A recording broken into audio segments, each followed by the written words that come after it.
committee to order. It is 1:01 p.m. Aaron, can you do the roll call? Of course. We'll start on this end today. Member Babb. Here. Member Rudolph. Here. Member Kohlhaas. Here. Member Hartman for Member Coy. Here. Member Starzik for Member White. Here. Member Boland. Here. Member Rebuffo. Here. Member Alimi. Present. Member Duber for Member Lindmood. Here. Member Dwad. Here. And Member Keegan. Here. Hey, you have quorum. Excellent. Aaron, can you do the public involvement announcement, please? Maybe. Sure. Welcome to the Pavement Technical Advisory Committee meeting. Public comments are welcome and encouraged with 3 minutes given to each speaker. After the committee discusses each item, members of the public will be invited to comment.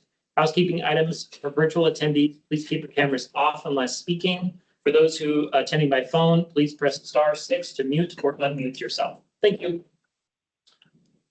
Okay, that takes us to our agenda. Is there a motion to approve the agenda? Second. Moved by Member Babb, seconded by Member Boland. Are there any changes to the agenda? Are there any objections to approving the agenda as is? Okay, with that, the agenda is approved. Now on item 4, approval of meeting minutes from the April 3rd meeting. Is there a motion to approve those minutes? Move to approve. Second. Moved by Member Boland, seconded by Member Kohlhaas. Is there any edits to the minutes?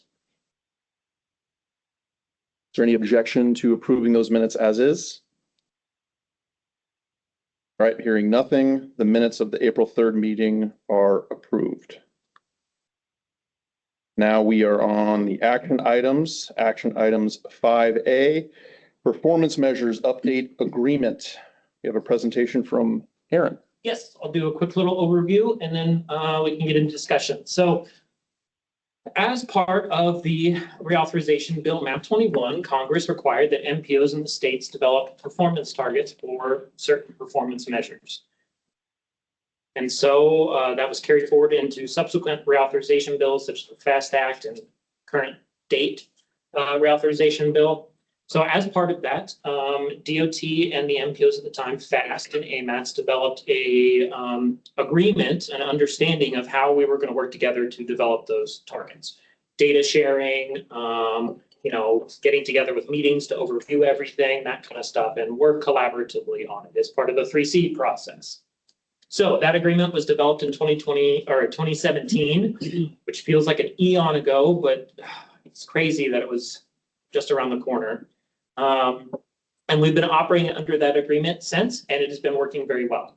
So very happy to say that. However, we need to update the agreement in 2025 for a couple of reasons that I'll go through here. First is that we have a new MPO, the Mat-Su Valley Planning for Transportation, MVP out in the Mat-Su, needs to be added to that agreement as they do have requirements for some of the performance targets. And then we wanted to make some clarifying changes in there that some of the performance measures and targets are only applicable to certain MPOs because MPOs that are TMA, so us as AMATS, as a transportation management area, has requirement for certain performance measures that the other MPOs don't. And we didn't want the agreement to say, oh, all MPOs have to do these performance measures and targets even when they didn't. And then there's some that are only applicable to air quality, non-attainment, or limited maintenance areas. For example, there are some performance measures that AMATS and FAST have to do that MVP doesn't have to do at this time because they do not have air quality issues out there. And then we just wanted to update some information about the congestion mitigation and air quality performance measures and targets. When this agreement was developed in 2017, those congestion targets and measures were still being refined, and they were only required of certain MPOs, million or greater population MPOs, and we didn't qualify for that. So it wasn't included as part of the agreement when it's written. So it's being updated to add that information in there. So there are two things here. There is the performance measures and target setting procedures. Well, can you switch over to the agreement itself? There we go. Thank you. So this first one is outlining the procedures of how we will work with each other. So the sharing of the transportation performance data, the selection of performance targets, the reporting of performance targets and data, and then how we collect the data. Really, the idea here is to outline the collaborative process that we go through in both the data collection, the data use, and then the performance target setting and processing afterwards. The second item here is the memorandum of understanding between the groups, basically saying, hey, we're going to use these procedures, we're going to follow this, and here's how we're going to work together on it. One thing I do want to point out is this is not a contractual obligation between the parties. So this is not putting the Muni on the hook. This is not putting anybody in Fairbanks on the hook. This is our working together as best we can acknowledgement agreement, where we sign it and say, here are the procedures that we're going to follow. If somebody doesn't follow a procedure, well, then we have to work together to rectify that. But there's no legal binding aspect of this agreement, and we acknowledge that in the MOU. So those are the updates. And just as a reminder, this is signed by the planning chief of the urban planning chief of DOT, which is Ben White. And then it's the 3 executive directors from the MPOs. So it's before you for review, and staff's recommendation is to recommend to the policy committee approval of these documents so we can keep moving forward with our performance target setting procedures. Thank you. Okay, thank you, Aaron. Any questions or comments from the committee?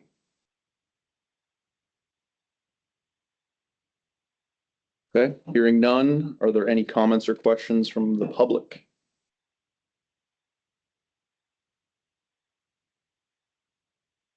Okay, if not, what is the will of the committee?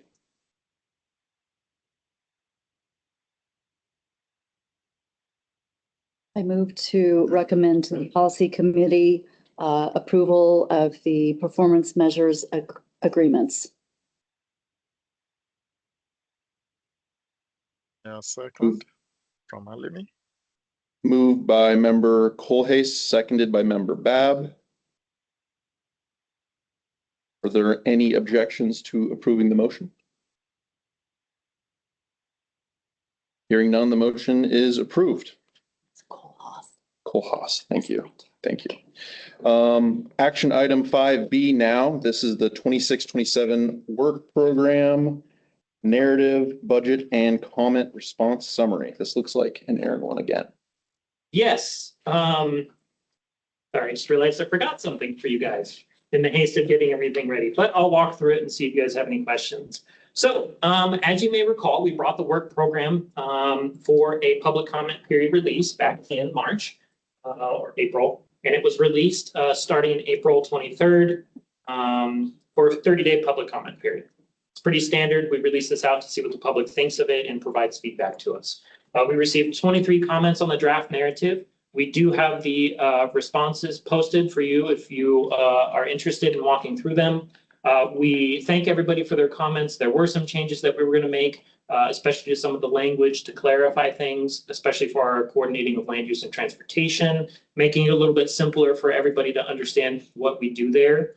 There were a number of comments that we received asking us to do something such as set a VMT performance measure and target that would be better suited not here as part of the UPWP, but done as an actual plan, as part of a plan like the MTP or the climate action plan.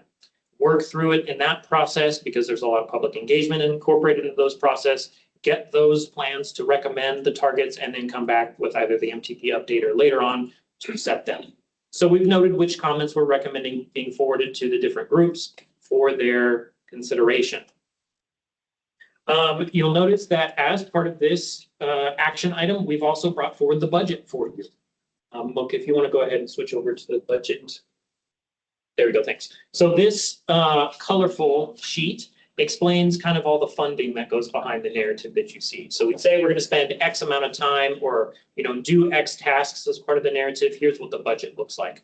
The reason we don't post this for the public is it's really not for the public. It's really for the committees and staff to work on and approve. And we build it based on what the narrative said. So we didn't have it here the first time because we wanted to wait to see what changes we were going to make as part of the narrative before we set the budget. So the budget is before you as part of the approval process. One thing I do want to note, These budgets are typically made based on estimates that are provided to us from the Department of Transportation. You note that it is the 26 through 27 budget. That is federal fiscal years. And we are not currently in the 26 federal fiscal year. So we only have estimates to use. Once 26 hits, we'll get the actual numbers and we can do some more refinement of the budget. Since posting this budget, I got updated numbers from DOT. And DOT is using a little more of a conservative estimate in the UPWP moving forward because there is anticipated changes coming on the national level and reductions of funding is anticipated throughout the whole federal program, especially the PL funds that we receive. So we did get updated numbers that did reduce our amount by $200,000 per year for a total of $400,000 over the 2 years of this program. So the budget you see here actually needs to be reduced. We've already done that work. That's what I forgot to bring you all today. But I just want to let you know we were able to absorb that reduction without impacting anybody's positions, keeping everything moving forward. We found the couch cushion money to help deal with that. So I want to let you know that we are okay. And we're going to get that refined for the policy committee. I can, I wish I had it for you, but basically we did some reductions to some of the various different tasks in the 100s and 200s. I think we did a little reduction in the contractual services as well to help absorb that money. We made no change to the amount of money that's going to DOT for James's position because we need that help still. Transit did end up getting a little bit more money. Turns out they had a little more money for carryover than what was anticipated. So we're working with them to get that updated and we'll have all that finalized for the policy committee. So that's all I had. I can help answer any questions that you have. Thank you. Oh, sorry. Staff's recommendation is to recommend to the policy committee approval of the narrative and budget. That's updated based on the estimates from DOT. Okay. Thank you, Aaron. Does the committee have any questions or comments? Okay, if there's nothing from the committee, is there any comments from the public?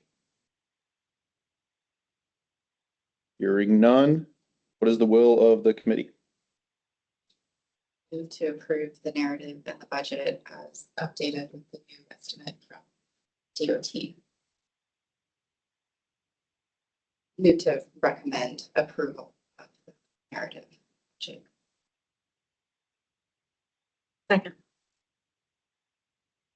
Okay. Moved by member Babb, seconded by member Keegan. Were there any objections to approving the motion? Hearing none, the motion is approved, taking us to action item 5C, Minnesota Drive Non-Motorized Pavement Project.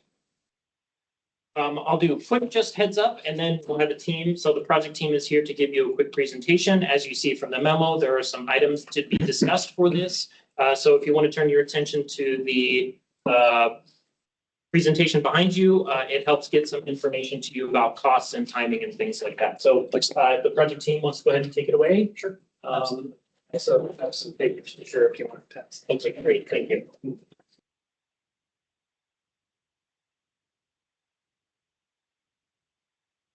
Everyone, I'm Travis Holmes. I'm the DOT project manager for the AMATS Minnesota Sidewalks project. We have some scope options for this project that we wanted to present to you all today. And that is Dave Gammons from Zonsberg & Associates. He's our design project manager. Thanks, Travis. Good. Also, want to acknowledge we have Katie Peck, our DOT project engineer, on the line, and with Lounsbury on wind, he's our design project engineer, and Morgan McCammon online with our public involvement lead. So, sure.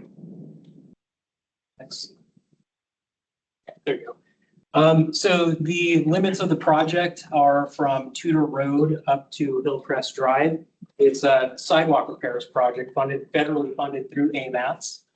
The purpose of the project is to improve accessibility and safety for sidewalk users to local businesses, residents, and transit along Minnesota Drive.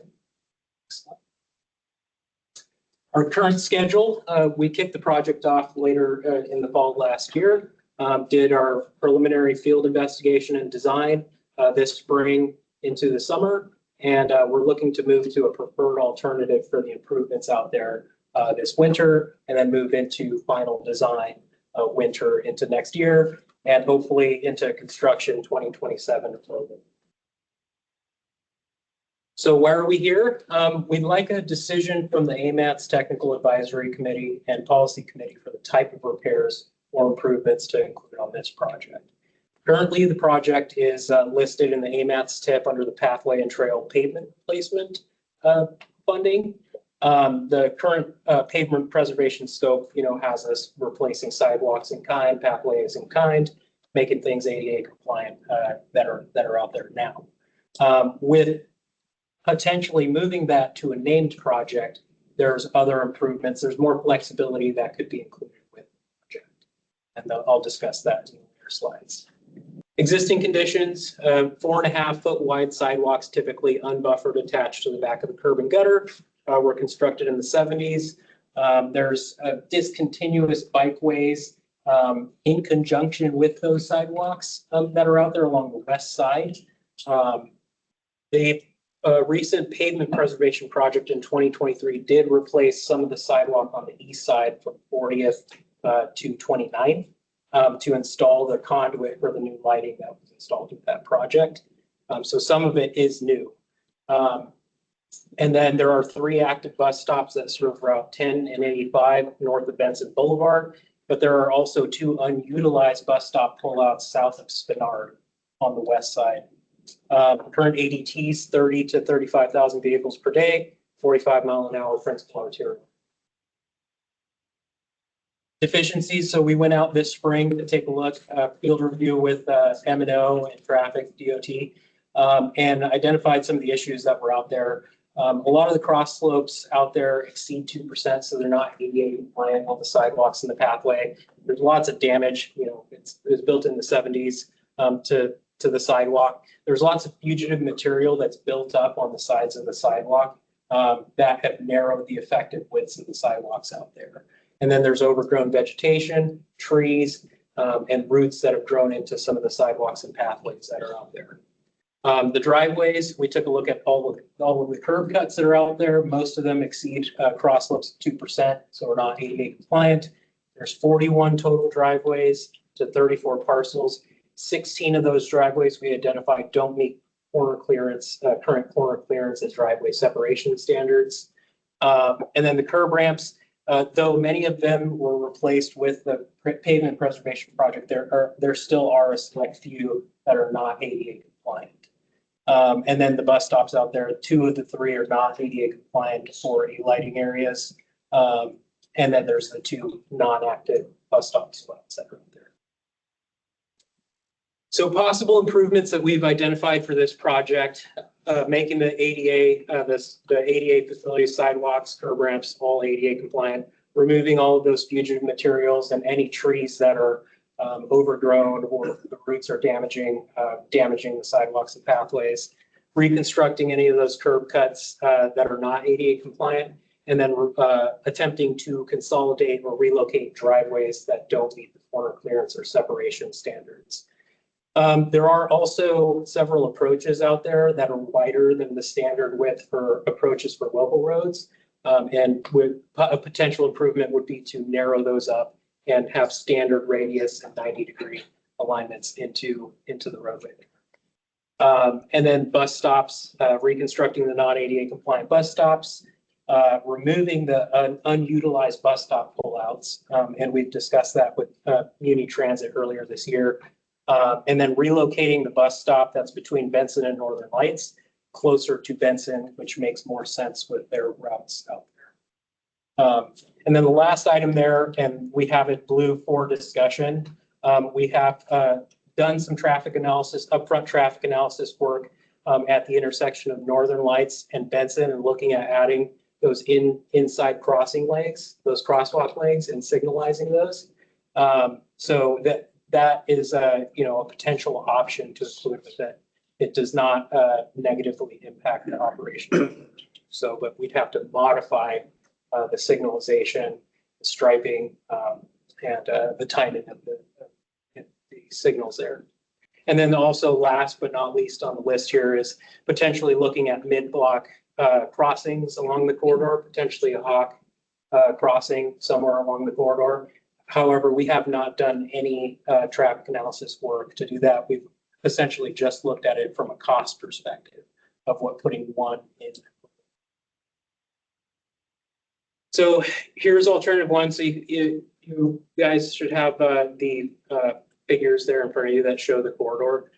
So alternative one is essentially all of the stuff on the previous slide except for the blue.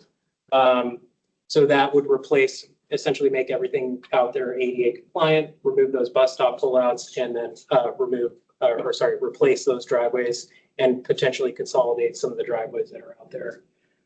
However, we have Alt 1B identified on here, which does include adding that Benson and Northern Light, the inside light crosswalks, which would be an additional $250,000 on top of the $2.8 million for just the ADA repairs. And I do have an exception on there that we excluded any of the sidewalks that were replaced with the 2023 pavement preservation project. And here's just a few photos of some areas that we identified for improvements. You can see some overgrown vegetation there. And one of those unused bus stop pullouts, the picture on the right, essentially straight lining that curb and utilizing that space for buffer space and temporary snow storage in the wintertime, or snow storage in the wintertime. Next here is alternative 2, which is the side path option. We took a look at the right-of-way that's available along the west side of Minnesota Drive. And there is ample right-of-way to fit at the very minimum an 8-foot side path along the west side with a buffer space. Typically, we can fit 12 feet, a 12-foot shared use pathway and a 7-foot buffer, which aligns with the preferred widths in the AMAT's non-motorized plan. But there are a few spaces out there where the right-of-way does tighten up, where we can do 8 and 2. And then there's one very short section where it'd just be 8-foot attached, but it's 25 feet.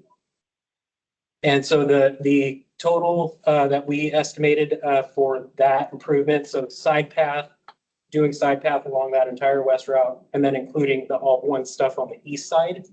And then also the Benson and Northern Lights crosswalks comes out to 4.75 million.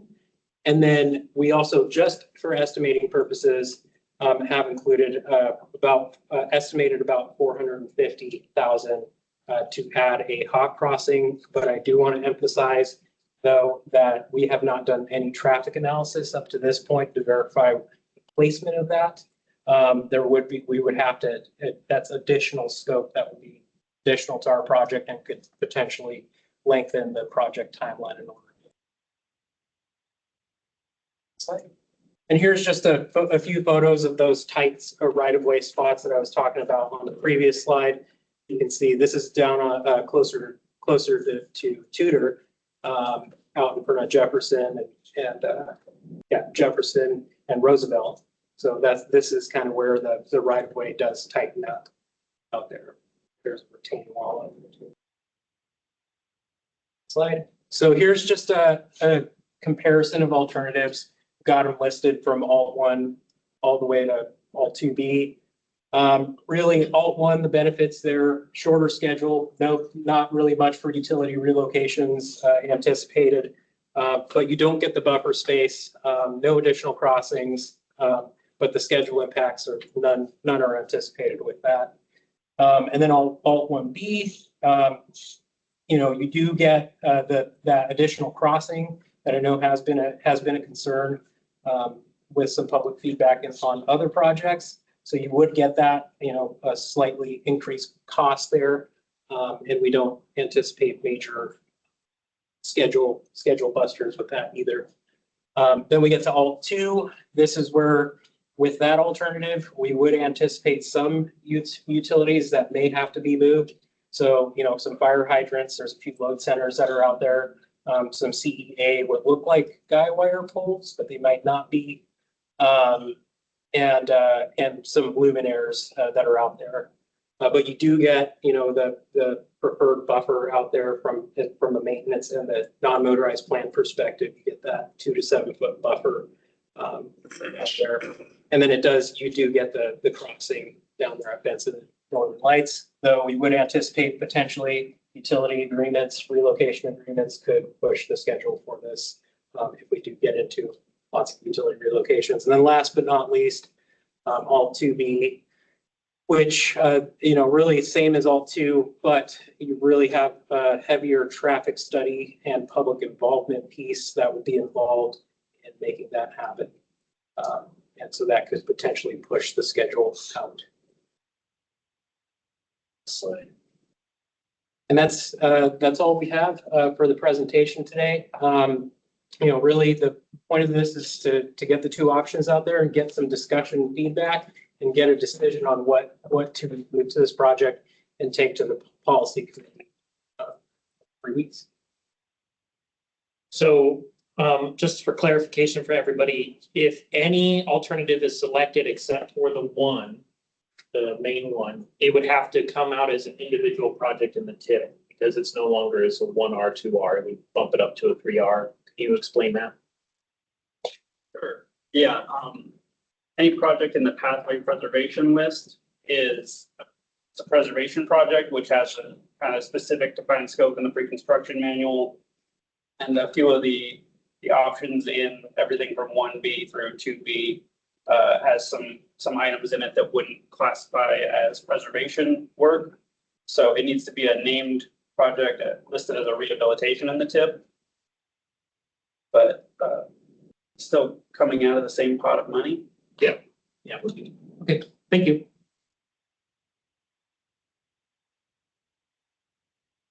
For alternative B, it looks like you're going to propose to remove the fence along Minnesota Park. If we can pull up the 2B. alternative B, did I just add or alternative two, just adding letters? There's a 1B and there's The so second alternative, all two, yeah. Yep. You cannot have removing the fence in any of the alternatives. It's identified in there that there's a fence there, but we don't currently have that in our scope there's enough space to add a buffered pathway. along the west side of the project. Yeah, Yes, with right of way, correct. got it. Well, if you wanted to collaborate with parks, we would be open to that because there's an existing pathway in the park. So if you guys did want to come into the parkland to accommodate more of a buffer for pedestrians, we would be happy to discuss that. The other suggestion is, I see you suggested these crossings. Why at 33rd instead of 36, which is a more common throughway for non-motorized traffic? Essentially, we've only done work to place something on there and estimate the cost. We haven't done traffic analysis. Could you consider 36? If it's added to our scope, 36 could also be. Great. There's also considerations with a hog crossing that you need adequate spacing from a signalized intersection. So the 36th one would be really close to the Spinard intersection, so that might be. Do you know the spacing off the top of your head? I think we might not even be getting the minimum, the recommended spacing at the 33rd, which is about halfway between Benson and Spinard. So even that's flat plate. So I'm certain we're well below the minimum recommended for 36. Where would I find that information? The Green Book, right? Put it in the TC here too. Great. Is there any other questions or comments from the committee? So from PM&E's perspective, we've been asked more recently from our maintenance and operations to consider 6-foot wide sidewalk for winter maintenance. Is this segment being maintained by state M&O? And have they weighed in on that conversation on the width? Yeah, so we did walk the project with a representative from M&O. their preference would be to have temporary snow storage buffers, space. Because right now in the wintertime, they do plow the snow onto the sidewalk since it's attached. And then they have to wait for the sidewalk cleared to be cleared. So that is the preference. They haven't weighed in on the actual width side.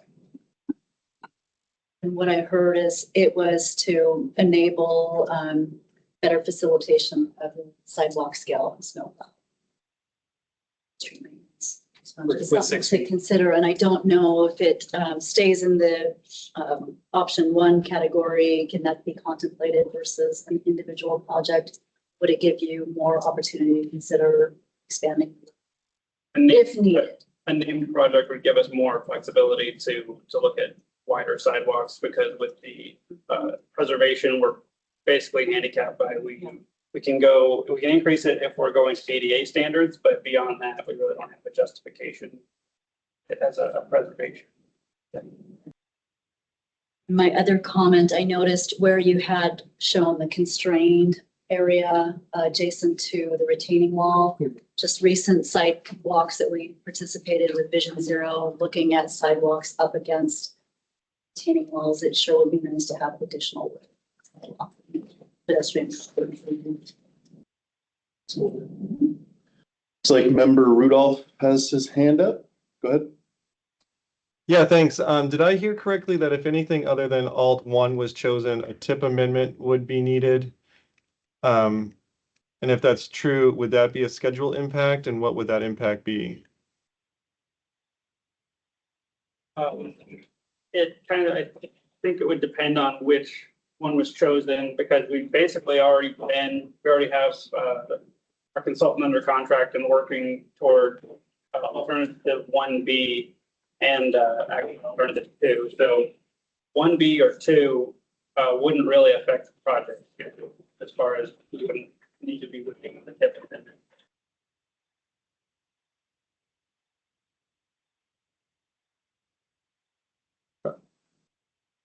Any other comments or questions from the committee for the project team? Not really a committee member, but I figured I'd ask anyways. So we had a discussion, have you guys followed up with the portion next to the school district? Because I think there were some concerns about the routing that was going to be happening on that pathway there and what impact we're going to have, and could potentially remove a lot of those trees. Right, yeah, no, we haven't been able, we've been working to try to get a meeting with them. End of school year came up and I think everybody got pretty busy, but we're working towards getting that meeting scheduled with them to discuss that. But as Aaron mentioned, next to Romig Middle School, there are a line of spruce trees that were installed, I want to say in the 70s. And those roots have now grown into the pathway there. And yeah, it's in pretty rough shape. So in order to replace that pathway and not have that happen, in the future, we will look at removing those trees from the school.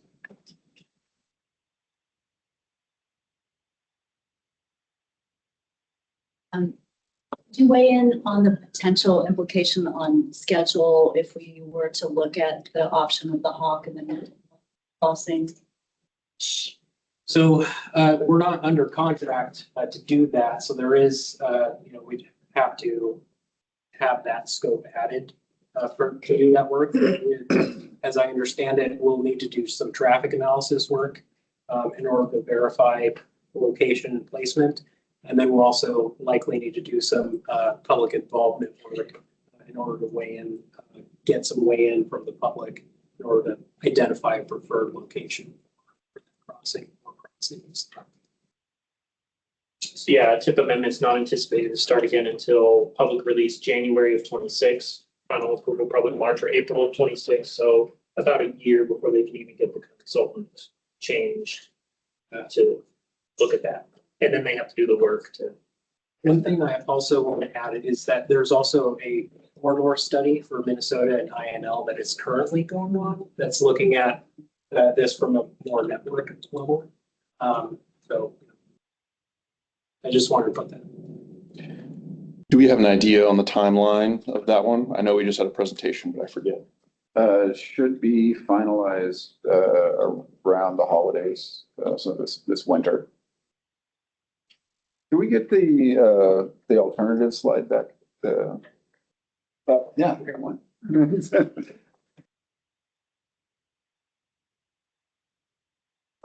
So for alternative 1, 1B, and 2, do those currently fit the current scope?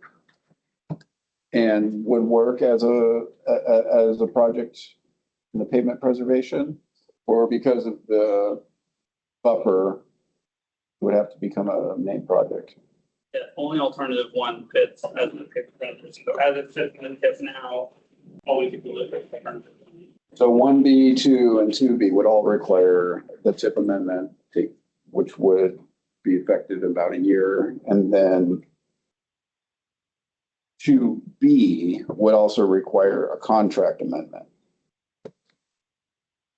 1B and 2, we are already working on them. We have them under contract, and we don't really view that we would have to wait But 2B would. for scope to be officially changed. But yes, 2B would need to wait. Or the tip amendment could occur while the project's progressing, so there'd be no delay unless there was a delay when we get to the point where we're advancing to construction. That would be the. And just to reiterate, we're not even sure if the hawk crossing would work based on the current standards. Correct. We haven't done much evaluation of it besides just kind of a glance at what kind of spacing it needs. Kind of a rough idea of where it would go. Can you give, I guess, general information? Did the project team select to look at a hawk signal? Or did it come from outside? Like, how did that come about? Someone from DOT traffic asked us to look at it as a potential option, so we just did kind of a cursory glance to see, but we thought it would be right to present it as an option while we're already here discussing the project. Thank you. So would it be a fair understanding, based on what I've heard about options 1, 1B, and 2, that if we proceeded with adding that traffic analysis for a hawk, you could continue doing all the other work, say you get under contract for that traffic analysis, and find out, oh, it'll ruin everything, we're not going to do a hawk. That wouldn't necessarily cause any delays to the project. You have to do some contract reworking, but Yeah, I think we could continue basically as like alternative 2 until it was officially changed in the tip. And then we could get them under contract to start looking at that. It would obviously still affect the schedule if we decided to include it, but I guess if we ruled it out, then yeah, it wouldn't. Okay. Affect our schedule. And to clarify, you wouldn't be doing any work towards 2B until after the tip amendment. Yes. That's the detail there, is that they couldn't actually advance the 2B at all until that scope change, because it wouldn't be a allowable expense till then. Member Rudolph? Yeah, is the construction phase of this project not in the current tip? Will that be part of the development of the new tip? Or is there money already identified and do these alternatives fit within that? No, the current construction phase is not in, the construction phase is not in the current tip. It'd have to be developed as part of the new one. Since it's the pavement pot of funding, it's combined with everything else. If we have to call this out as an individual project, we would do that as part of the next tip amendment, figure that out, and then with the next tip development, which is starting soon, we would identify the funding, depending on which alternative is selected. Thank you. Any other questions or comments from the committee? I will say, from my perspective as staff, looking at the cost estimates, they're significantly lower than I thought they would be with this information coming in. I think even if there was a desire to not have as much money, I think $250 for the Northern Lights Benson crossings is a fair amount to get that done, since we've been talking about that for a while, and that's already been studied through a reconnaissance study on Minnesota that identified making those improvements. I will say that I'm a little concerned about the hawk signal. You know, I know that there's a desire to have a lot of stuff done, but We need to have a process to look at this and make sure it's actually doable. I would recommend that be done as part of the Minnesota corridor study if possible. I know you guys are kind of winding it down. But this is another project that we brought forward to ask if we should call it out as an individual project and tip. I think there is a path forward to not having any delay on this project. So I hope, this helped in the decision today. Thank you. Right. Is there any public comment? Alex? Alex Reed, DOT.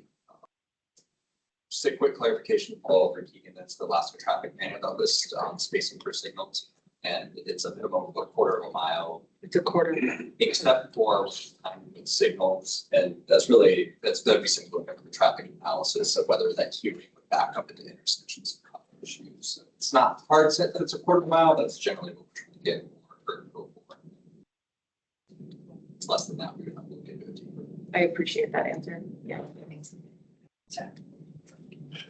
There's a hand up online. We'll do Lindsay and then Kathy and then back to the room.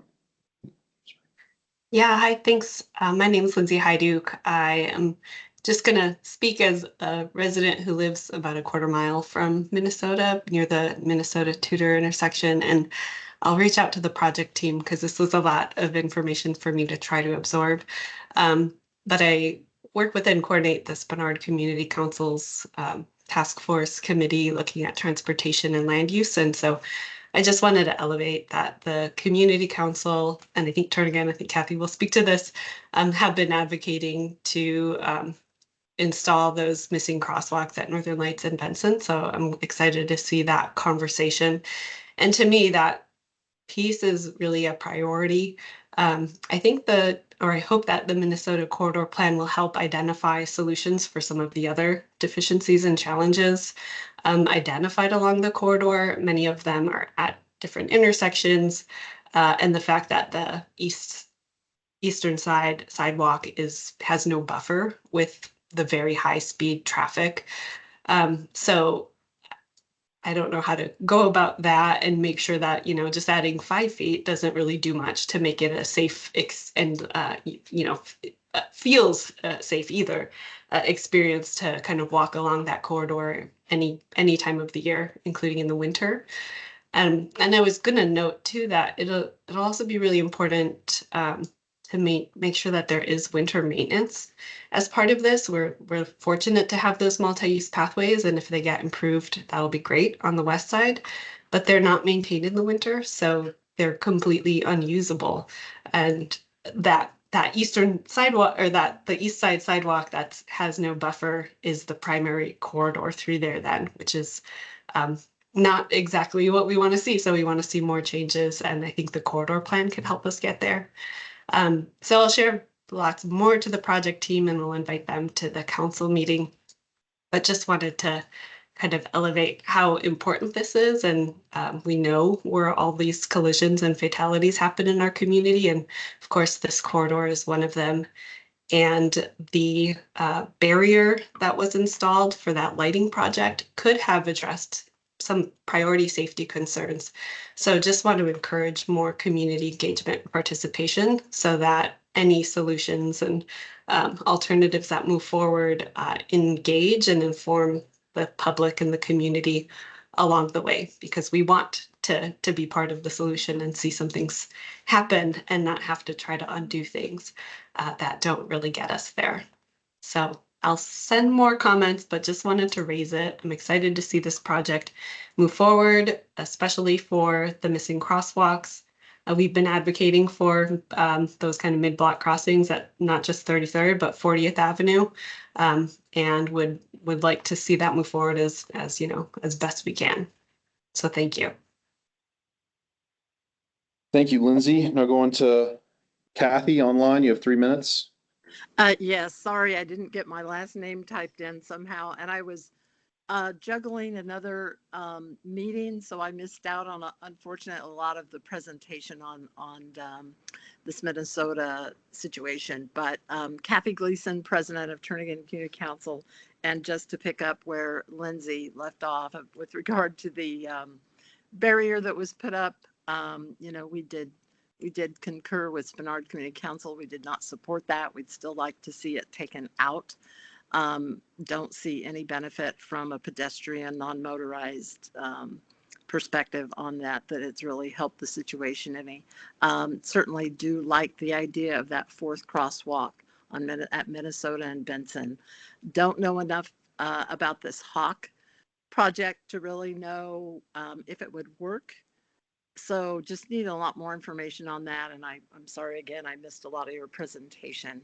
And something did just catch my attention with regard to the discussion that's about when I zoomed in onto this teamed in onto this meeting, the discussion about removing evergreens along Minnesota on the Rome campus. And I can tell you that we have advocated for the presence of those trees for many, many years and not removing them. So would like to collaborate with the project team on things like that, where we don't inadvertently remove things that the community and neighborhood wants, and still are able to, accomplish what the goals are in terms of safety and so forth. So thank you so much. I appreciate your attention to this. Thank you. All right, we had a public comment in the room. Yeah, Emily, you still have your hand up? Sure. Emily Weiser, I'm with AMAT staff. I was just wondering, you mentioned the slopes that are too steep at 2% driveways and stuff. Is that In able to excess be- of 2%. Right. Are those able to be addressed within these alternatives, or would that require extra width? They could be addressed within these alternatives. Yeah. Thanks. Any additional public comment in the room or online? Okay, if not, what is the will of the committee? So, give it a shot. Move to recommend to the policy committee, splitting this project into a named tip project for considerations of option 2. I'll second. Okay, we got the motion from member Boland and member Bab got the second. Is there any discussion on the motion? Oh, I'll wait to be called. No, I'll just talk in it. Okay. I like the idea of a hawk in this area and looking into that. I think my concern with not including that in the proposed motion there is just delays to the project. I think we're getting a lot of urgency for those additional crosswalk legs. And I think there's a lot of goodness that we can do in the other, in option 2 there. So hopefully we can find another project to fit that in with and some other recommendations coming out of the corridor study. Any other discussion on the motion? Okay. Is there any objection to the motion as is? All right, Aaron, I'm going to object to the motion. So I'm going to pass the gavel over to member Starzak. Roll call time? So we'll have to do a roll call, Okay. if there is objection. So I could do roll call real quick Okay. for you guys, and then we can just go through. So let's start. Member Keegan? Present? We're doing a roll call. Vote, oh God, okay, I was like,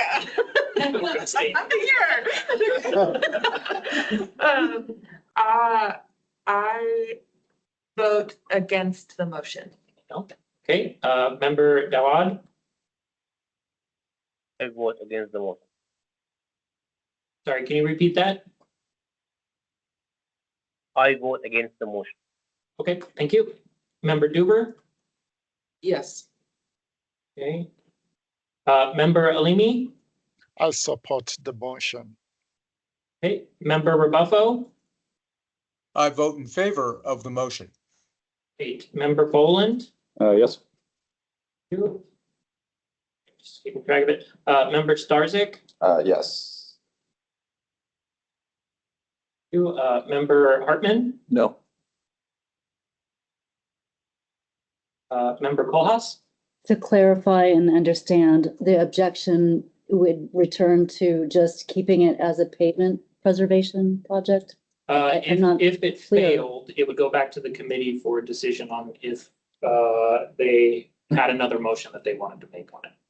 You can only have one positive motion approved as part of the committee, but if a motion fails, you can go back and do another one. Because I'd kind of like to hear some of the reasoning, but it's hard for me to weigh in on failing it before I hear more from, We do kind of discussion to find out why members are voting no. Okay, so we can postpone anything else until, if the members who I'd like voted to no hear- would like to explain why they're voting no, maybe that'll help. or also what did Acting Chair Hartman have in mind as far as what other kind of comments should we contemplate?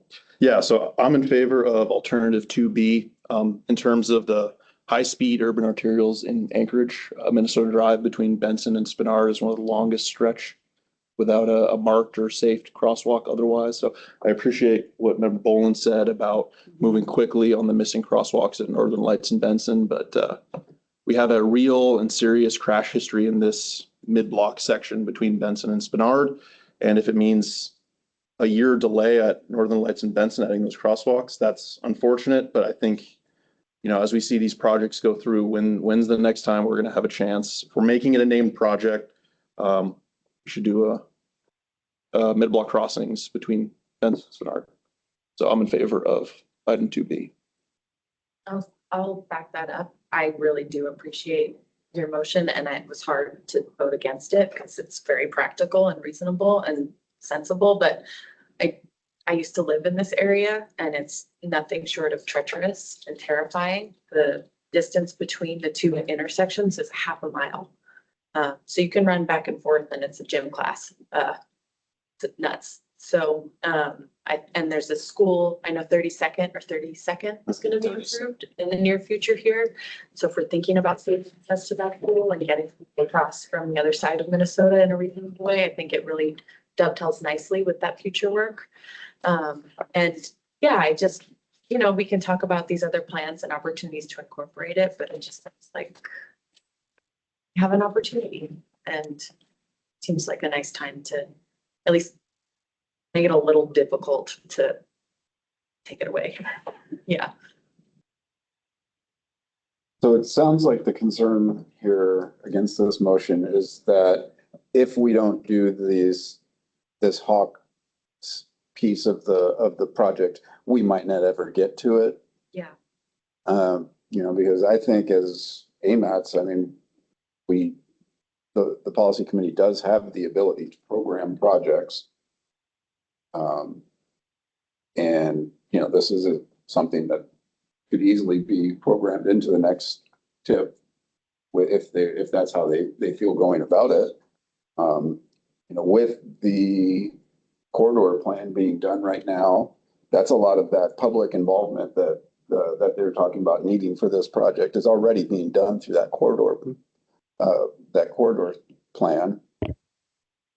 And a Hawk signal as a separate project is, I think, very reasonable to program. And we would still have the ability to get this done in a fairly timely manner as 1B or 2.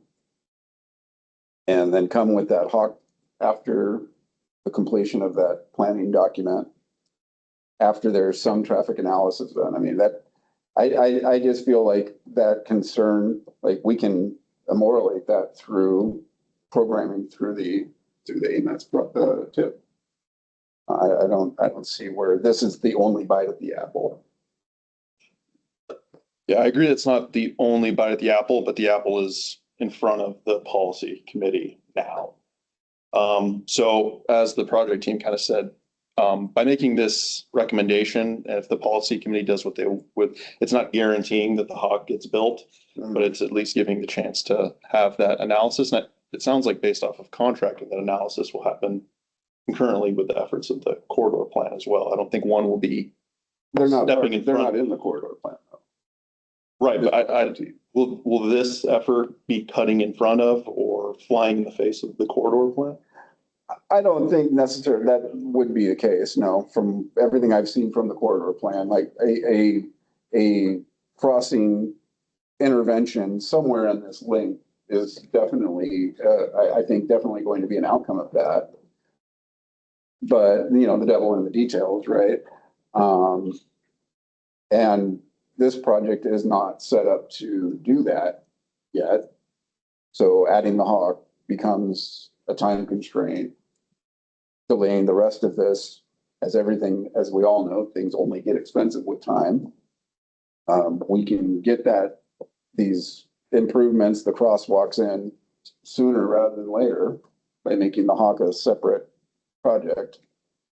I personally see the benefit of moving forward without the hawk for time, money.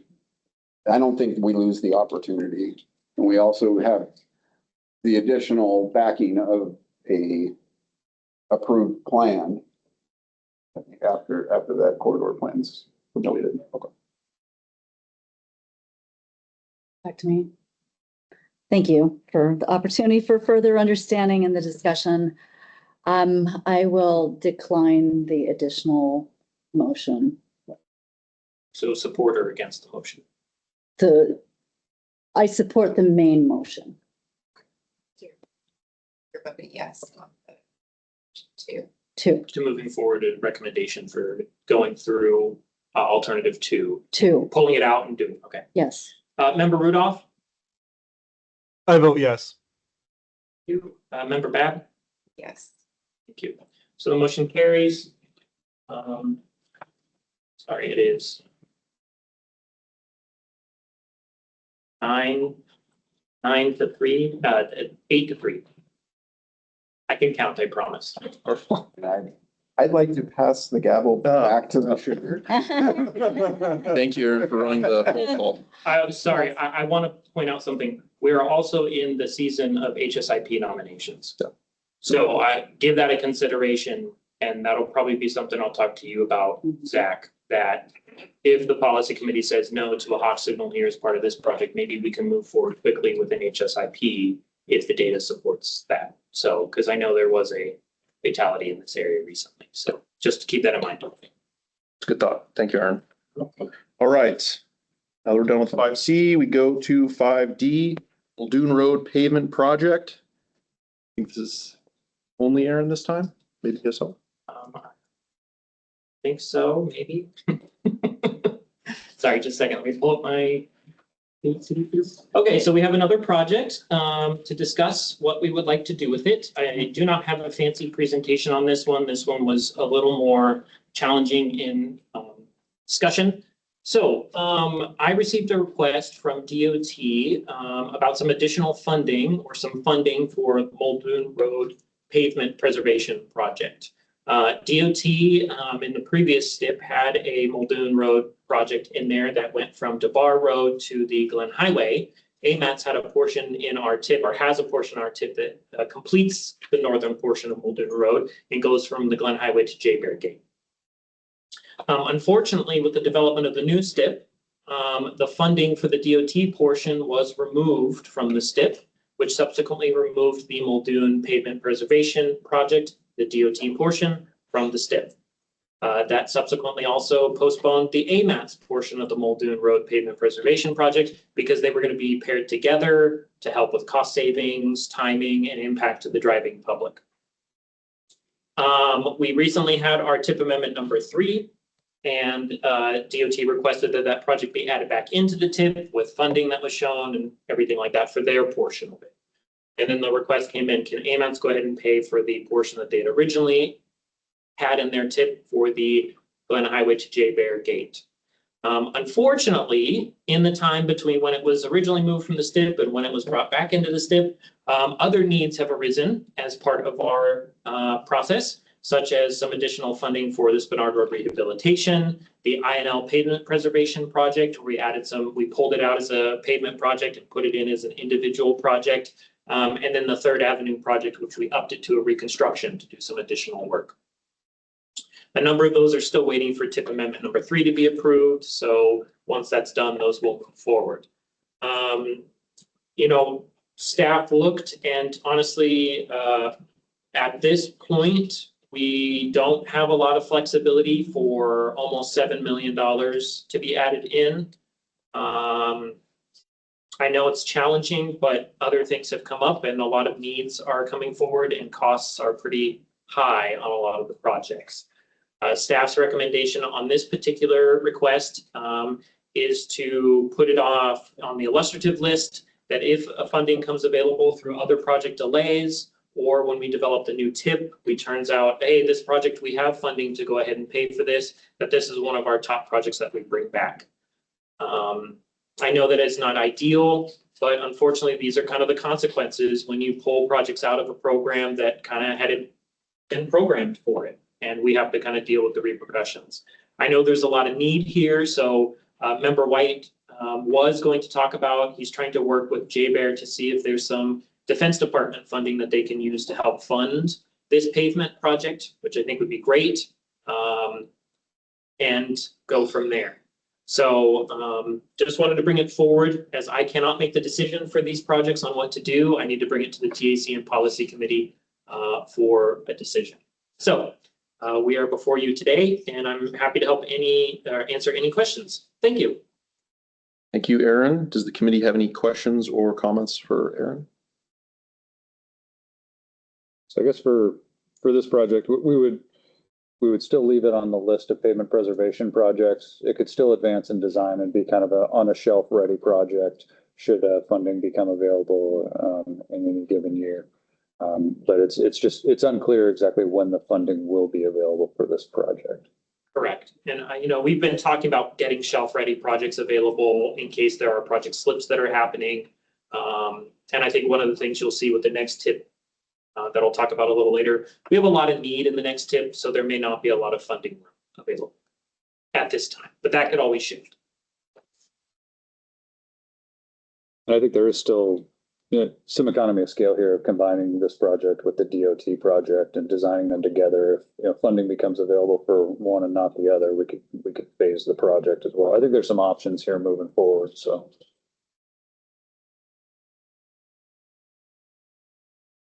I have a question. The monies presented in the memo 25 through 29, that's for just the additional amount north of the interchange? Correct. Okay. This would be just the price for the AMAS portion from Glen Highway to JBER Gate. Gotcha. Okay. Yeah, I wish we could do all of Muldoon Run for $6 million. What is the southern extent of it's from Glen Highway to DeBar. DeBar. Okay. Yep. Gotcha. Any other questions or comments?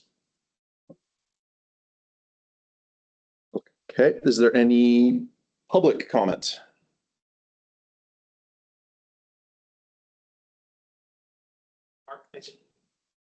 All right. Hi, this is this is Mark Eisman. I'm the Anchorage area planner for DOT. I did put the Aaron had touched on the JBER programs that were potential funding sources. I put links to both of those projects in the chat. The DAR is a program that you'd have to partner with JBER, but the Defense Community Infrastructure Program is a competitive grant that is actually currently open right now. So just some potential funding, some potential funding for that that northern part of Muldoon, which I do believe is part of StrawNet, right? So, and I know that I think that would be something they'd be very interested in potentially.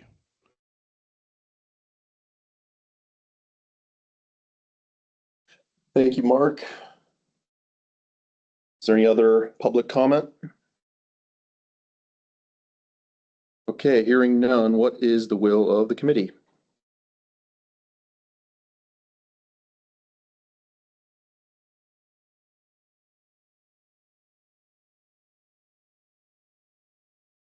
Try. Yeah. I move to recommend to the policy committee that the Muldoon Road pavement project, AMAT's portion, be moved to the illustrative list and to continue to be identified on the, is it the pavement rehabilitation program list, Yeah, it'd be table 6. table 6? We have a second.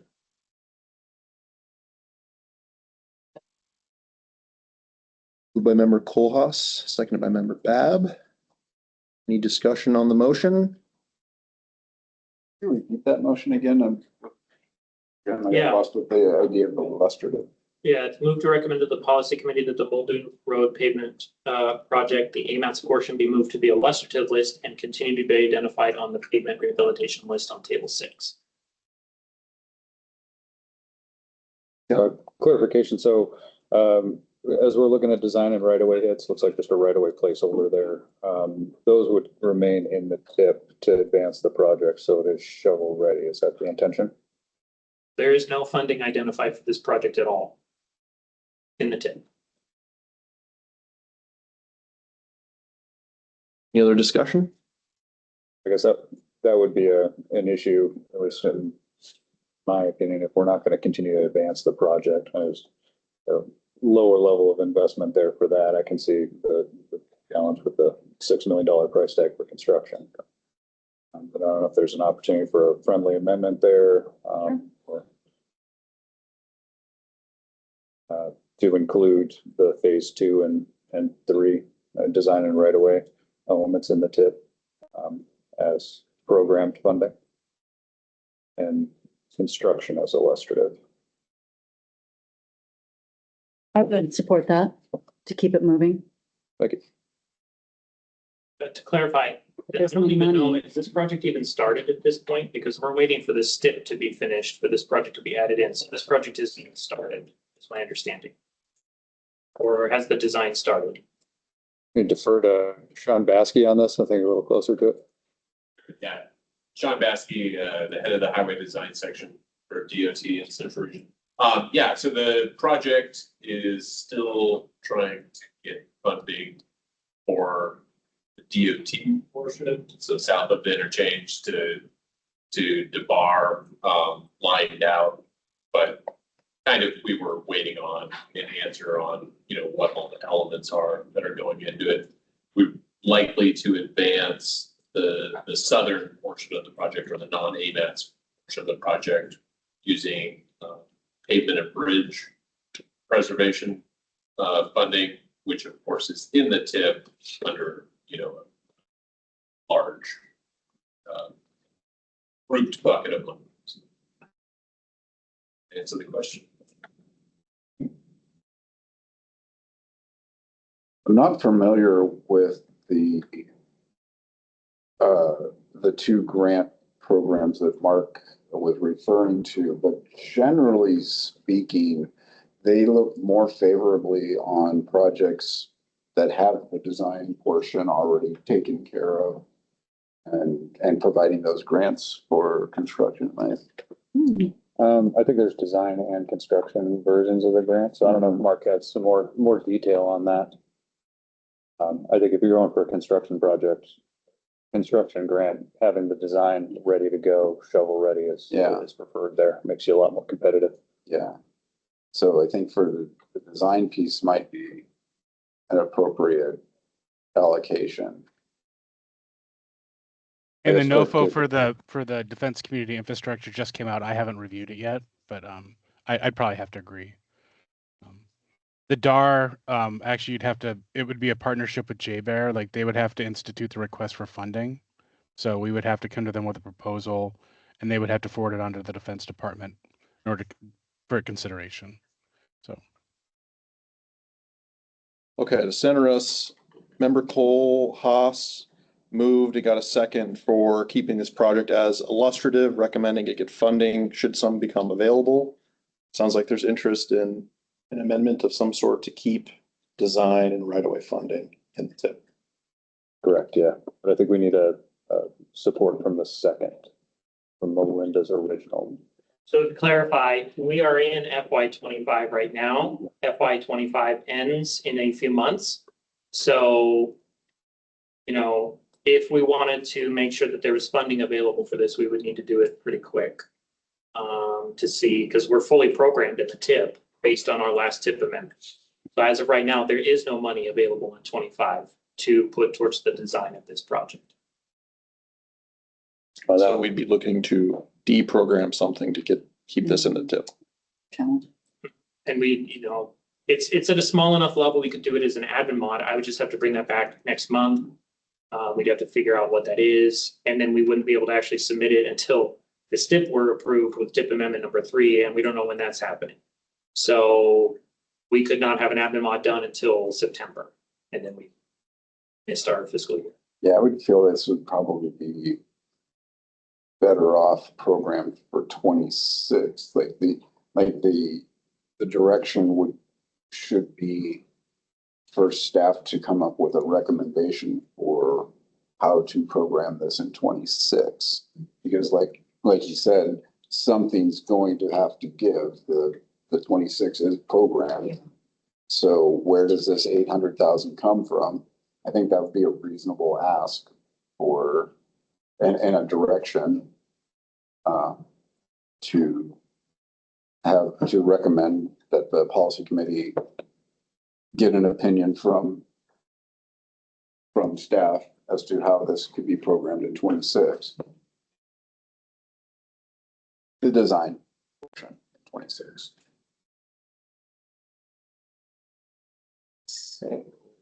Since I already said, We still have a motion in front of us. We can take amendments on the motion. The motion can be withdrawn, oh, or we can take a roll call. Presuming we don't have unanimous consent. so are we still looking at the amendment? And then has it been seconded?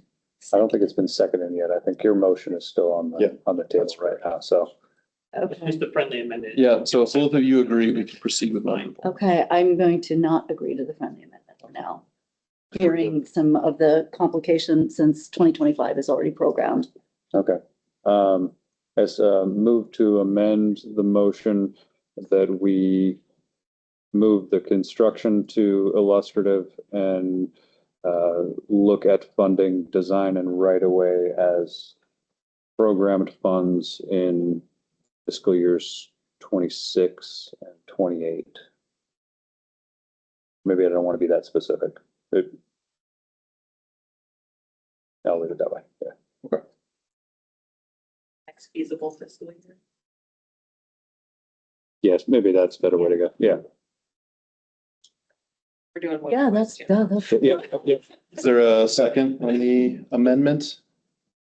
Second. Okay, amendment moved by member Bolin, seconded by member Keegan. And then amendment is to move the construction to illustrative and look at program and the design funding in the next feasible fiscal year. Okay. Did you get that?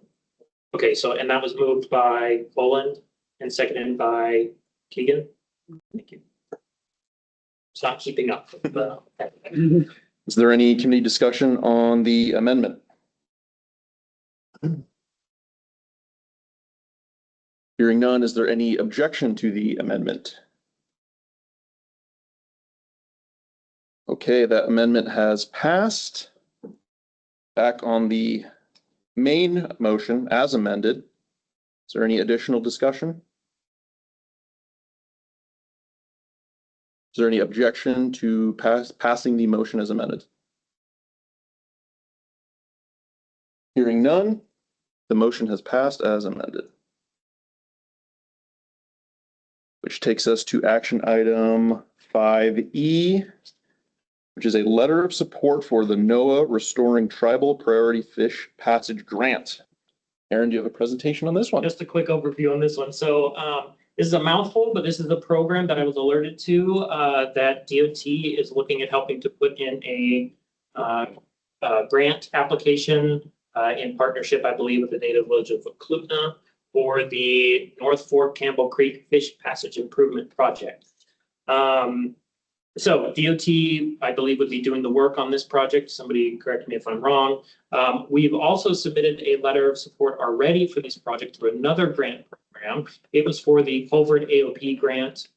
We submitted a letter of support in September of 2024. I think DOT is working diligently to try and get the funding for it. I think it's a good idea as staff to support this. So staff's recommendation is to send this letter of support forward for this particular grant. And then there is a quick error I'll have to correct in the letter, just some general typographical things that I just noticed. So thank you. Thank you. Are there any questions or comments from the committee? Hearing none. Is there any comments from the public? Okay, then what is the will of the committee?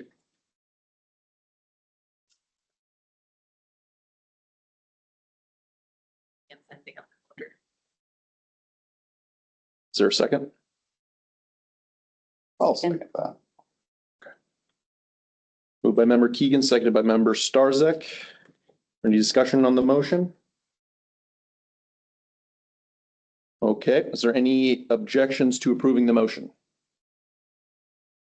Hearing none, the motion is approved. All right, with no other action items, we can move on to section 6, informational items. First up is item 6A, Academy Vanguard Drive.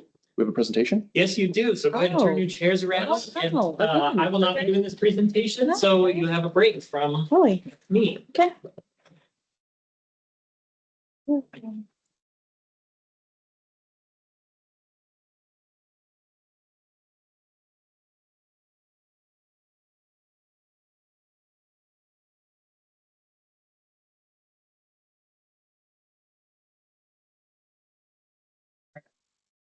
Everybody.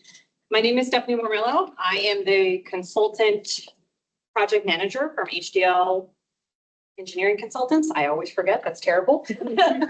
I should know where I work. But I'm here to present on the AMATS Academy Drive and Vanguard Drive Area Improvements Project. So this might be new to some of you because there are a lot of new faces here. And then for those old bones in the room, we have seen this for a very long time. So there are some other members of our project team here in the room with me. This is just kind of a quick agenda of what I'm going to go through. I'll try to do it quickly. That way you're not listening to me drone on. But Julia Hansen is here with me. She is the project manager from the DOT side, and Tanya Hickok is here in the room as well. She is the project manager on the MOA side because this is a joint project. So you have all three project managers here in the room with you right now.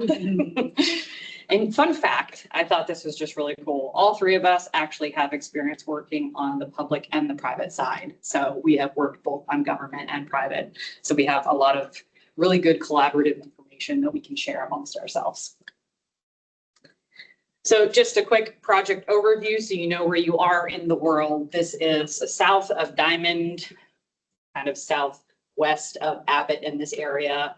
If you know where Scooter is, the exit that was constructed between Diamond and O'Malley on the west side of the highway, this is directly on the east side of the highway. This is specifically the roads that are owned by the municipality, owned and operated by the municipality of Anchorage that are outside of the highway project. And this is in the MTP, has been for a bit, and it meets those federal performance areas shown here. And really, we are trying to improve Academy and Vanguard for that east-west movement. It actually is the primary movement of traffic today, even without that having a connection across the highway. The primary movement of traffic is people trying to get over to Brayton Drive, honestly, and get to the signal over at Brayton. And honestly, also using Emily Place, which is a private drive that goes to the trailer park that is there. So there is a lot of traffic already in this area. So like I said, this project has been around for a while. The original MOA project number was an 09 project number. So at that time, they went through a very large analysis of looking at the different alignments that could potentially be evaluated. And the project was actually advanced to about a 95% design. But there was a discussion about how expensive this project was going to be because it is pretty expensive. And the project was put on hold and was actually moved into the TIP. So they had to go through the process of adding this to the TIP because before it was in the CIP, which is the Municipality of Anchorage's capital improvement program, and was bond funded. So now it is primarily federally funded with a municipal match. So I've been on board, HDL has been on board since June of 2023, and we've been working our way through the environmental process. So the proposed work in the area, we are realigning some roads, we are improving intersections. Drainage is a huge component of this project. Right now, everything surface drains. There are 2 inlets at the intersection of Vanguard, and everything else surfaces drains all the way to the west till Brayton, till it hits ditches over in Brayton. And as you can tell from the picture, yes, it's really shadowy. Pavement is in pretty poor condition. And the one thing we've heard a lot from the community is, can we get this paved before this project even moves forward? Because it's kind of falling apart. So drainage is a huge component, not to mention that the existing drainage system within Independence Park, Patriot Park area, just directly south of this project, is over capacity. So one of the things we're trying to do with this project is actually evaluate how we can help that area in redirecting some drainage and improving it for the community. There already have been some right-of-way acquisitions, actually underneath the previous municipal project. There's some acquisitions, and then there have been some acquisitions that were done with the highway project as well. There will be utility relocations, and as always, we will have signing and striping. There is existing lighting out there, but we will be improving lighting to current standards, and then obviously clearing anything that we need to for construction of the project. So this is what our current recommendation is. It was alternative 3 within our preliminary design report. We are looking at a 2-lane section. So one of the questions I got at the Planning and Zoning Commission is how this project differs from the previous project. The previous project recommended a 3-lane section in this area. And honestly, there is not a lot of turning movement opportunities, and having a 2-way left turn lane, which usually minimum width is 14 feet, it adds a lot of pavement in an area where it's just unnecessary. Then you're having to plow it, and it allows people to drive a lot faster because you've got a lot more space out there. So we are actually intending on having 2 lanes, 2 11-foot lanes with 4-foot shoulders, and trying to displace that 2-way left turn lane to provide separation for those non-motorized facilities on either side. So we're trying to provide snow storage and separation. That's really the big things that we heard from the non-motorized community, and then from street maintenance is we need snow storage. So this is a little hard to see, I know at this level, but we are recommending a roundabout at the realigned intersection of Academy and Vanguard. So like we said, right now, the primary movement of traffic is going over to Brayton to get to Brayton. And so this roundabout actually functions very well for all of the left turners that need to come out of the out of Vanguard Drive to get over there, provides for the through movement, and also does just honestly keeps traffic moving at a reasonable speed. Generally, roundabouts are designed with the 20 to 25 mile per hour design speed. And overall, for the corridor itself, we actually are designing it to a 30 mile per hour design speed. So it is currently classified as a minor arterial. It is being proposed to be classified as a collector. And honestly, we were already pursuing design variances to design this to a collector standard because we thought it was more appropriate for this area. So everything's kind of working in a cohesive manner on this project right now. The other thing that I wanted to mention is there is a little signal, if you can see there, at the intersection of Abbott with the highway project. If the connection underneath the highway occurs so that Scooter and Academy are connected all the way from Old Sewer to Abbott, that does actually meet signal warrants for that intersection. So right now, that is a part of our recommendation because that is a part of the highway project, the overall plan of what's going on. So that is what is currently recommended with the project. So like I said, we've been working on the environmental document. We have gone through about 30 to 35% preliminary design and are working on moving forward from here and hopefully getting to construction 2027, always with that caveat of availability of funding. So we have completed the CE. We've done the concept report. We've done some traffic counts, but we're going to actually be doing more this summer to supplement some of the intersections we want to evaluate. We've done the draft design criteria and 30% plans, like we said, and we just finished the preliminary design report. I'll talk a little bit about that on the next slide.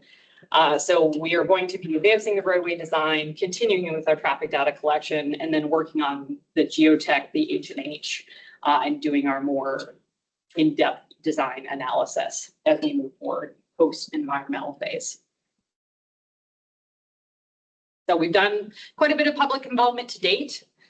This is just with our project, not the previous, but we have already had 2 open houses. We've gone to the transportation fair a couple times. We've gone to community councils, and we have gone to the Planning and Zoning Commission twice. The first time is the concept report when it's just presented to them as informational, but we did go on Monday with our preliminary design report, the DSR, and we did get unanimous approval. So yay, one more step in that direction. And we will be moving forward, like I said, in advancing design so we can hopefully keep up with our target of getting this starting construction in 2027. The big questions that I had from the Planning and Zoning Commission was regarding the non-motorized and what we saw out there and the improvements that we're recommending, because we are recommending 8 foot wide on the north side, 10 foot wide on the south side. We're trying to be consistent with what's already out there. Well, I should say, right now, there's nothing out there, nothing, no sidewalks, no nothing.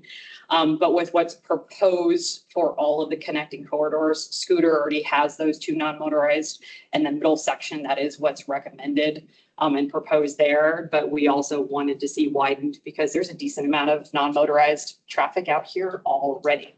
So we're trying, and like I said, the big recommendation we have is to, rather than having the 2-way left turn lane, is to have the buffer so that we actually are providing separated facilities. That was one of the questions.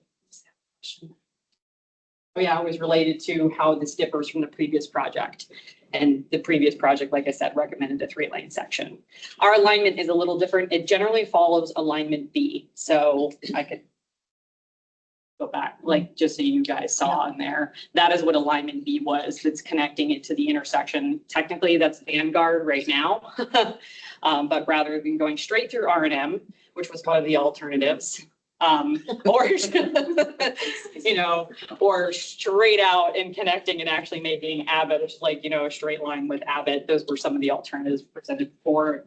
We're sticking with that alternative, alignment B. And that is all I had. Are there any questions? Yeah, any questions or comments from the committee for the project team? Yeah. Comments. Thank you for the presentation. I've learned more about the project than I ever had being in PME for many years. As you said, the original job number was 09. 09. Yeah.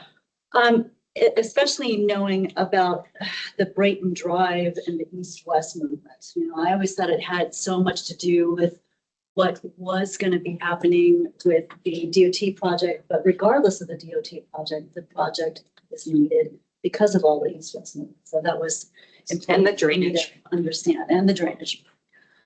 Was there much interest from the community about having an in-lane bike facility? I'm just curious. We actually, so we are providing 4 foot, and it is intended that it can be marked as a bike lane because the adjacent section, the highway section, is proposed to have a marked bike lane.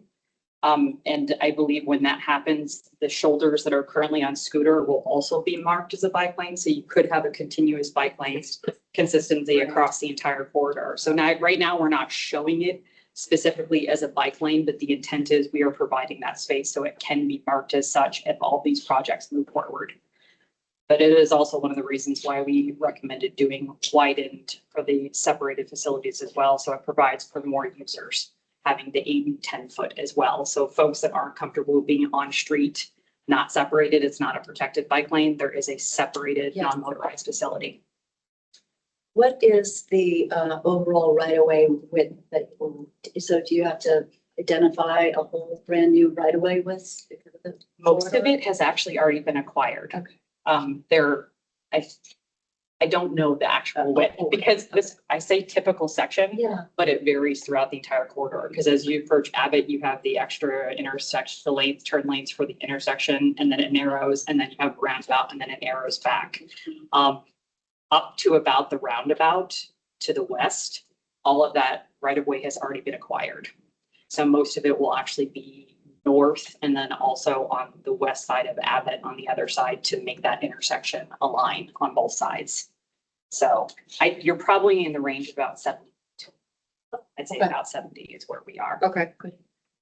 And lastly, just I appreciate the evaluation of the alternatives in that DSR phase as you're contemplating that with the robust public involvement and then going before the commission. I think that's the appropriate time to really explore all those options. So I appreciate that. Are any of these design elements contingent upon the academy connection occurring to the other side? Or will it look the exact same if that never? The only thing Correct. that right now that we have that could change, and I think it really does depend on the decision of the bodies, is the signal at Abbott. Gotcha. The signal at Abbott, really, those volumes aren't there unless you have that under the highway connection. But there are comments, questions, and concerns about pedestrian access, because right now 88th is, I believe, 1,200 feet north, and then Independence is 800 feet to the east. So there is, to cross to get to that commercial district town center that's identified as the town center. It is a little bit of a trek either way, depending on where you're going. So right now it's being shown as part of the project, but that's the only thing that would really change. Everything else, our recommendations stay the same regardless of what happens with the highway project. Okay, thank you. Any other questions or comments from the committee? Nope. Is there any public? Yeah, any public comments? Okay, thank you. Is Thank you very much. there any more visual presentations, Aaron, or can we? No, I don't think so. All right, that takes us to item 6B, 2027 to 2030 tip. That'll be me. So I just want to give everybody a heads up on kind of what's going on. So we are quickly approaching the end of the current tip cycle, the 23 through 26 tip, which is insane to think about. So we need to get started in the 27 through 2030 tip and make sure we have that in place prior to the end of the next fiscal year. So staff is getting started on that right now. And I wanted to give you kind of an overview of what to expect with that process, especially for any of the new community members who've never been involved in the tip development. So one of the first things is we're actually going to be making a pretty significant change to the tip process. Past tips, we would always do a call for nominations. So we'd have one for the MTP through that process. Then we do a call for nominations for the tip. And we'd have those two pretty robust call for nominations. And it has become a little bit of a challenge for the community to follow along and keep up with what's going on. It's also become kind of a challenge to make sure that process is followed appropriately. A good example is the last tip cycle. Some projects were nominated that were not in the MTP, and it's caused us some issues because any projects in the MTP or in the tip must be consistent or in the MTP. So what we're going to go ahead and do is recommend a change and no longer do a call for nomination for the tip. Instead, just draw from the projects that are already in the approved MTP. They've gone through a call for nominations, they've gone through a scoring and ranking, and because they're ranked in the MTP, our idea is just to go from the last funded project to the next one and go down that list. And pull from those of what is reasonable to move forward into the tip. And we do this for complete streets and non-motorized, so all of the options. So with that, it would actually shorten our tip timeline a little bit to where we don't have to do separate criteria for the tip. We don't have to do a separate call for nominations for the tip, etc. There is one caveat. We may have to do a call for nominations for TAP.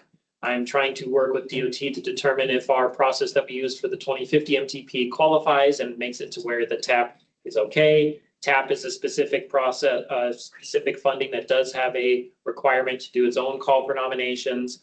My hope is we did a robust enough job in the 2050 MTP that we're not going to have to do a separate call for nominations for TAP and scoring and ranking.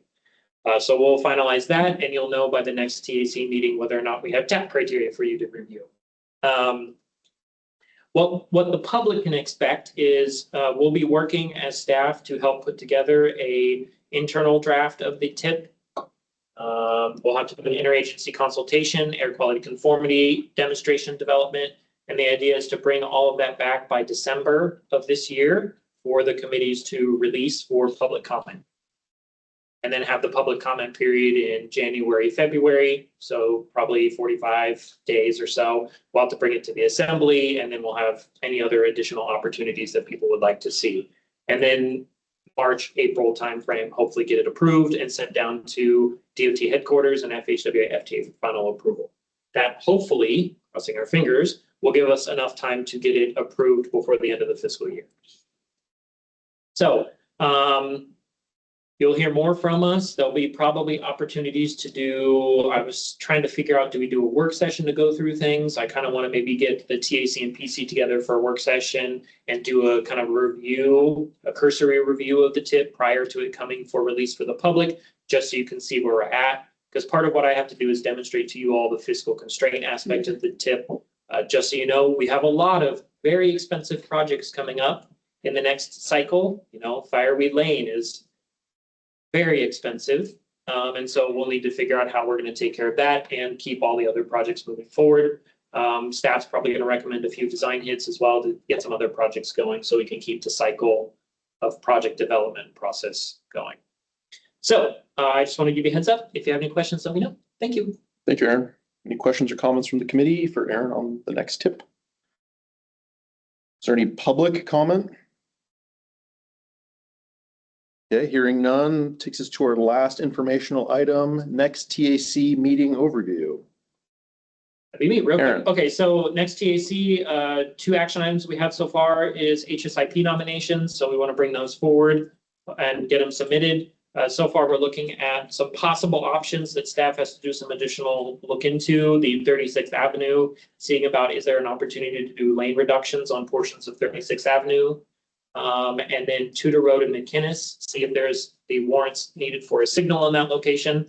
And then, you know, as we recently talked today, a hawk signal in Minnesota at 32nd, 33rd, something like that. See if that's something we want to submit as a nomination. So it's a heads up to get yourself ready for discussion. Can't wait. And then we're going to bring forward at least one member for the CAC District 3 to hopefully receive approval to fill that position. We'll probably have some additional subcommittee members coming along in the future date. Just as a heads up, we have restarted all of our subcommittees now that we are fully staffed, which is amazing. So look forward to hearing more from them. And that's all I had. Thank you. Thank you, Aaron. All right, if there's no more project and plan updates, we can move to item 7, committee comments. Any comments from the committee? All right, hearing none, now's the opportunity for public comments. Is there any public comment? Okay, then we can move to adjournment. Is there a motion? Sure. Second. Moved by member Bab, seconded by member Boland. Is there any objections to adjournment? Hearing none, we are adjourned at 2:39 p.m. Thank you all.